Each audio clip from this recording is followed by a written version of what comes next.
Here we are again, another episode of R&R Show. I am Ronnie. I'm Rena. Thanks for joining us. And we discuss all things media and entertainment. That is true. Broad spectrum. It really is. As always, if there's anything that you'd like to hear us talk about, please let us know. We would be happy to cover it. Yes. We're always looking for be content. Thrilled. Talk to us. Tell me what to do. Just you tell me what you need. Direct us, if you will. That was not a plant. It just worked out that way. Anyway, so now that the intro's out of the way, how have you been doing lately? I have to apologize because I don't feel, this is my episode, but I don't feel super prepared for it. I'm really tired. I've been there, not the non-prepared part, that is. Really tired? I am presently fostering a 8-month-old puppy. Yes. And it was not super planned. It was, okay. I do this thing at work where once a month we feature a dog, an adoptable shelter dog, and I make a video. And he was our very first one, and I fell in love with him. And then after a month, he wasn't adopted, and he's just so sweet, and he's never been out of the shelter before, so he doesn't understand dog things. Or people, he doesn't understand anything. The whole world is like bright and new and shiny to him, and everything's a little bit scary. And he's wonderful and sweet, and but he's a handful because he's a puppy. Well, as you know, I've rescued 3 dogs now, so I'm big on rescuing dogs from shelter. All animals. I'm a dog person, so yes, please adopt, don't shop, as they say. Yeah. Support your local humane societies and shelters, and give these dogs a home. Yeah. So yeah. I feel your pain though. I not long ago got my 4th dog, not as a foster. I can never foster, so God bless you for doing that, because I fall in love with that. I'm already in love with your dog, and we've never met. We'll see. I've never fostered before. This was a spur of the moment thing that I was just like, I have to do this for this dog because no one else is going to do it. And it was very impulsive, and he's come a long way in a very short amount of time, and I'm very proud of him. But we will see if this is a successful foster. There we go. Or not. Yeah. I always said I would never foster because I would fail. So we'll see what happens. Yeah. Stay tuned. Stay tuned. Adopt some dogs. All right. So that aside, you're tired. You're maybe not as prepared. I won last time and tossed the episode to you, and I am anxiously awaiting what you're bringing to the table today. I have no idea. So I think I should just leave you in suspense for a little longer. Okay. What if we just sit here silently while I don't tell you what it is? If we sit here in silence, will y'all watch? I mean, I don't think I would. Why would you? It's not riveting television. We're not on television. Yeah, okay, true. Touche. All right, so today I'm going to tell you the story and the haunted history of the Hollywood sign. Okay. This is going to all be new to me because I have no idea what you're talking about. Cool. Yeah. You know of the Hollywood sign, I know right? You know that there's Hollywood a sign in Hollywood. Yes. It's really big. It has a haunted history? Deal. It does have a haunted history. I legitimately 100% honestly did not know that. I am literally on the edge of my seat almost. Not literally, I guess. So originally the sign was longer. It said Hollywood Land. Okay. And it was advertisement for real estate for a housing development, an upscale housing development in Hollywood. And it was originally erected in 1923. It was only meant to be there for a couple of years, but it became kind of like pretty iconic. Yeah. So they just left it. You know, it was kind of like the birth of like the golden age of Hollywood and during the silent film era, and when, you know, the industry was like really starting to get going. So it became like a symbol of like the glitz and glam of Hollywood. That's kind of what I know it as, yeah. So the sign, unfortunately, was not super well maintained, and by 1949, there were complaints and calls to remove it. The Hollywood Chamber of Commerce partnered with the City of Los Angeles Parks Department to preserve the sign, and that's when land was removed. So that way it like is about the neighborhood and the town and not an advertisement for real estate. Yeah. And then by the 1970s, it had deteriorated again. At that point, it had lost half of the first O and then like the third O completely. So it was just Hollywood. And in 1978, Alice Cooper launched a public campaign to restore the sign, which led to a more permanent version being built. That's the version we have today. I'm sorry, Alice Cooper. Yes. The Alice Cooper I'm familiar with. Yes, Alice Cooper. Okay, yeah. Yes, that Alice Cooper. So 9 donors each sponsored a letter at 27,788. Wow, hang on, numbers. Yeah. $27,778 a piece. And this was in the 70s. In the 70s. That's a big number. And a lot of like notable people sponsored a letter, including Alice Cooper, and weirdly enough, Hugh Hefner sponsored the Y. Fun fact. Okay. Like Hugh Hefner. Like I'm joking. I'm joking. No, the other Hugh Hefner. There's only one, I believe. So it's still standing, and it's become, an icon of like it's like the stereotypical like you want to go get a picture with it. Like it's a symbol of Hollywood. Well, I mean, it's a big deal. I'm an actor. I don't actually have a on paper bucket list, but if I ever go to LA, I'm going to have that on my list of things to do. That's what you do. I've been to LA, and that's what I did. Okay, cool. I have seen it. But what it sounds like you don't know, it's haunted. I did not. I legitimately did not know this. I still want to go, even more so now. Oh yeah, I would go. Yeah, you've been. I would go. I didn't know at the time that it was haunted. Okay. I didn't know until recently that it was haunted. Okay. But I would still go. It is illegal to hike like up next to the sign. I think people still do it. Oh yeah, but I'm sure. It's frowned upon. Don't do it. We do not condone do it. Don't break the law. Yeah. Don't do it. But if you do allegedly break the law, send us pictures. Tell us if you meet the ghost. It's only illegal if you get caught. Allegedly. No. Don't do it. Don't do it. No. That's not true. It's still illegal if you get caught or not. Don't do that. Don't stop. Yeah. But send us pictures. Anyway. Submit your photos to. So the ghost story originates with an 1920s, 1930s actress named Peg. I've heard how to pronounce her name a couple different ways. Okay. Hang on. I'm going to start this section over because that was a lot of word salad. There you go. So our ghost story originates with a golden age of Hollywood actress named Peg Entwistle. I've heard it pronounced a couple different ways. So Peg, there are different versions of this story get told, like she was this aspiring actress who moved to Hollywood and failed. She wasn't an aspiring actress. She was a very successful theater actress. She was on Broadway. She grew up in the theater. Okay. She was around, like her uncle worked with Broadway actors and in Hollywood. So she grew up on sets and backstage. And then she studied extensively and had a flourishing career by the time she was a teenager. Wow. Betty Davis saw her in a play when she was 16, when Peg was 16, and credits that moment as saying she wanted to be an actress because she wanted to be as good as Peg. Peg had also had kind of some difficult personal issues. Her parents abruptly divorced when she was very young, and her father remarried. And then when she was a teenager, her stepmother, who she was very, very close with, abruptly died of bacterial meningitis. And then a year later, her father was killed in a hit-and-run accident. And that's when she moved in with her aunt and uncle, who were back and forth between New York and Hollywood. Every time we talk about hauntings or attacks, we hear strange noises from the studio. Don't like it.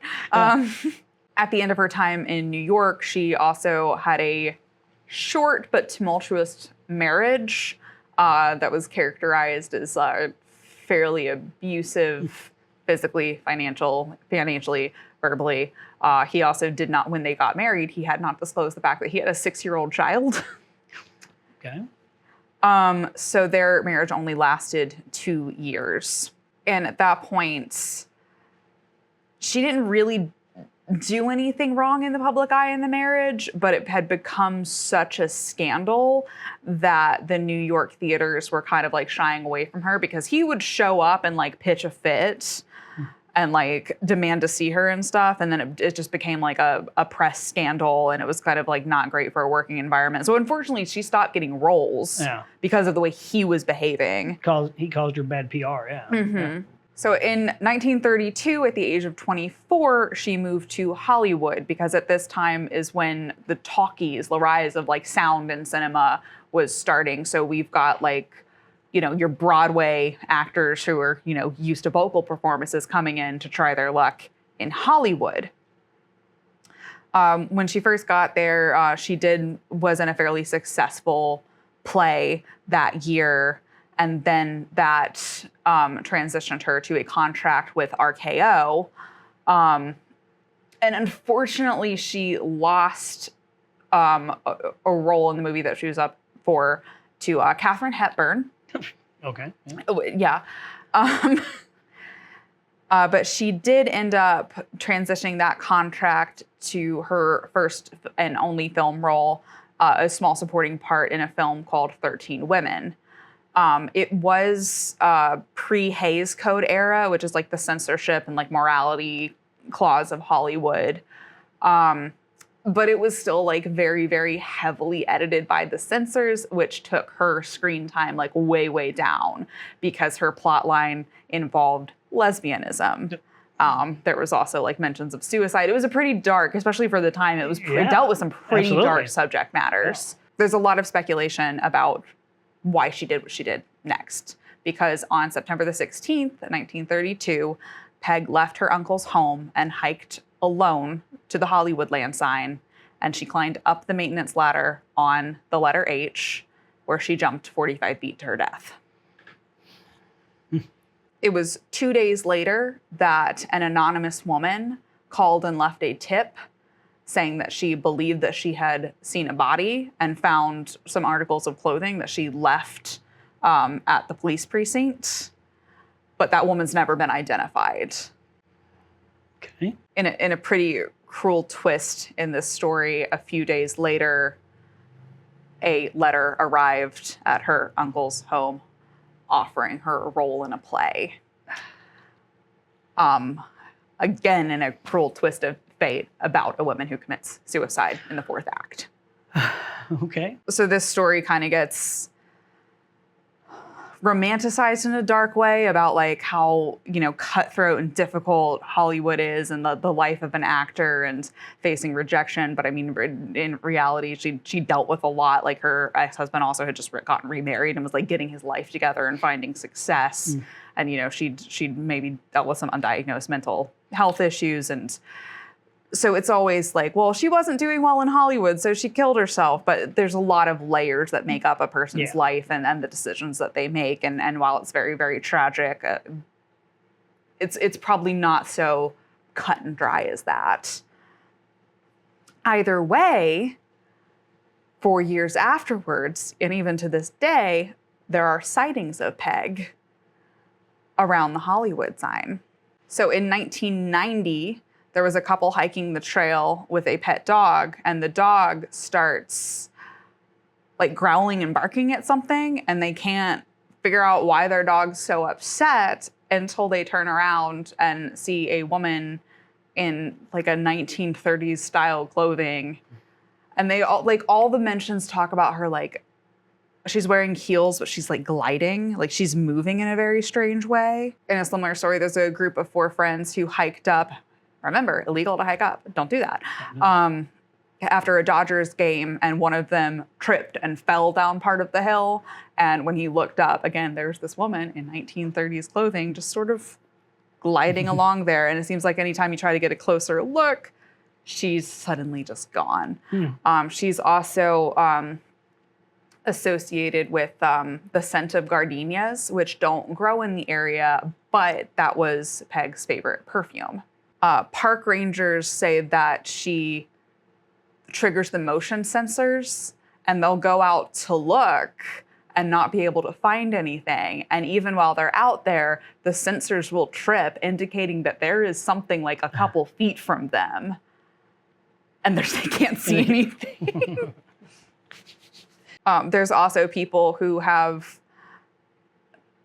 described seeing a woman climb up the Hollywood sign and jump off, almost like she's repeating it over and over and over again. People who've even called the police thinking that they saw someone jump. Seeing it happen, yeah.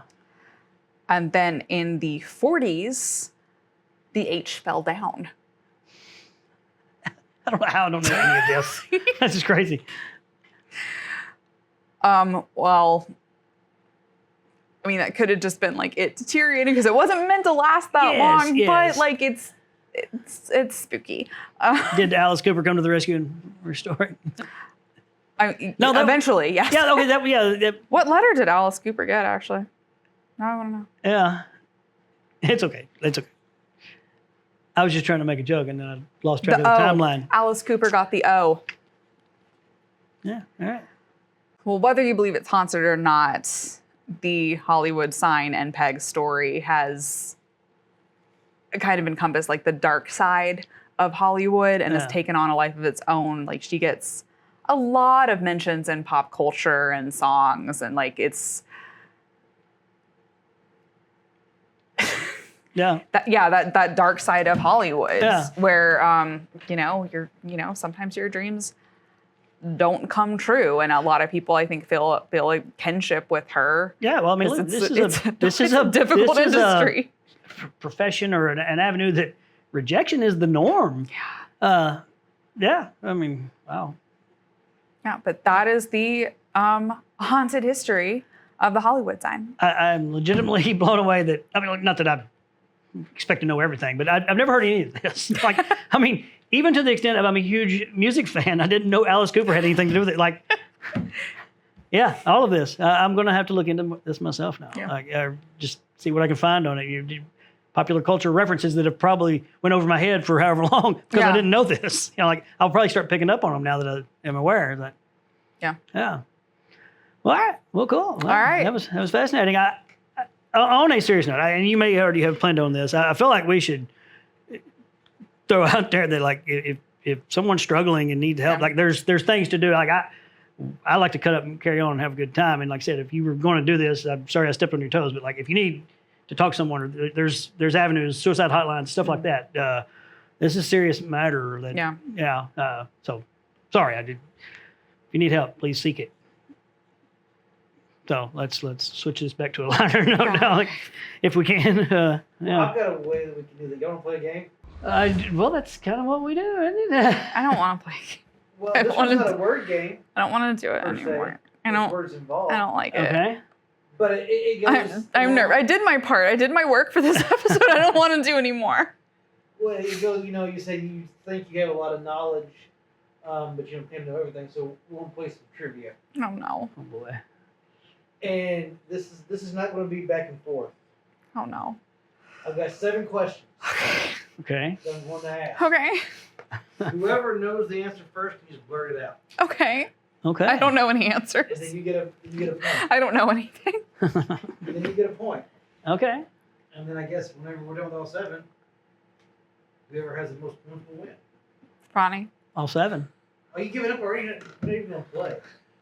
No, we're gonna do this. I'm not. Yeah. I think I've tried to make these somewhat hard, but somewhat easy, and some of them are hard. They've all been hard. Well, I guess it's a subjective statement. All right. So question number 1. Again, just shout it out whenever you know the answer. The Mona Lisa hangs in what museum in what country? The Louvre in France. I feel like I probably knew that, but I was not going to come up with it. The France party. Yeah. Okay. Hey, good job. Number 2. I'm not going to sweep this anyway. The Guinness Book of World Records states that this is the best-selling book of all time. The Bible. Correct. Oh, I was. Okay, never mind. I'm scared. Yeah, me too. I'm going to lose. Damn. Sorry. Number 3. Whitney Houston went to the top of the chart with this Dolly Parton song. I Will Always Love You. I don't Correct. know if that's the name of it. Oh, is that a Dolly Parton song? That Yes. was Dolly Parton's Oh. song. Oh, yes. Interesting. Dolly will say that she has never heard anybody else sing it nearly as beautifully as Whitney ever sang it. Yeah, I Dolly didn't did realize it that was a first. Dolly Whitney did Parton it for song. the soundtrack to The Bodyguard. Correct, yeah. Interesting, Dolly okay. made that song, but she said it was never intended to be done the way that Whitney did it, and that Whitney has done justice to that song. Like no one else. Oh, Yeah. as a vocalist, like out of this world. Yeah. All right, All right. I'm on the board. Number 4, which breed of cat has no fur? Sphinx. Correct. Man, I'm a dog person. I mean, no fair. All right. Wow, you just need one more to win. This is the one that I don't think No pressure, though. one of you will get. This Oh, is God. tough. Oh boy. Who ran the largest Ponzi scheme in the history of the United States? The things that I could say that are wrong, but will Oh. get canceled. Do we need to know the name of the person? Correct. Oh, well then, yeah, I'm not Who gonna. ran the largest Ponzi scheme in the history of the United States? I don't know the name. Was it the Enron? No. Okay, well, that was a. So it looks like you both are stumped. Well, then Rena just won. Let's keep that. She just won because yeah, Well, like, technically, because there's 2 more. yeah, that but she's ahead. She's only got 3. If you get Oh, the that's right, because tie. nobody got that. That's right. Okay. Correct. So we could tie, and we'd have to go It's into Bernie overtime. Madoff. Bernie Madoff. No, Largest Oh, Ponzi okay. scheme. Now, if she I gets knew one that. more, it's automatically over. What is the largest bone in the body? Femur. Correct. Wow. Okay, I don't like trivia. I like know things. I like word games, apparently. Well, congratulations. Yeah. This is my last question, even though Rena has already won. The last question is worth 4 points. That would be rich. That would be She got it so right. mean. No, Rena is officially the winner, but who was the first woman ever inducted in the Music Hall of Fame? Oh, I don't know that. I don't either. I feel like I should. Aretha Franklin. Yeah. Oh, Okay. okay. All right. Cool. All right. Well, I don't like trivia, obviously. I think we should play more trivia. Yeah. Oh well. Yeah. Congratulations. So hey, the games are not rigged. Oh, that means I have to end the episode. That's I don't right. win enough to know what to do. What comes next? Oh, what's now? Okay. So I get to decide who You goes do. next. You do. You do. Wow. Yeah. I'm not used to this kind of power.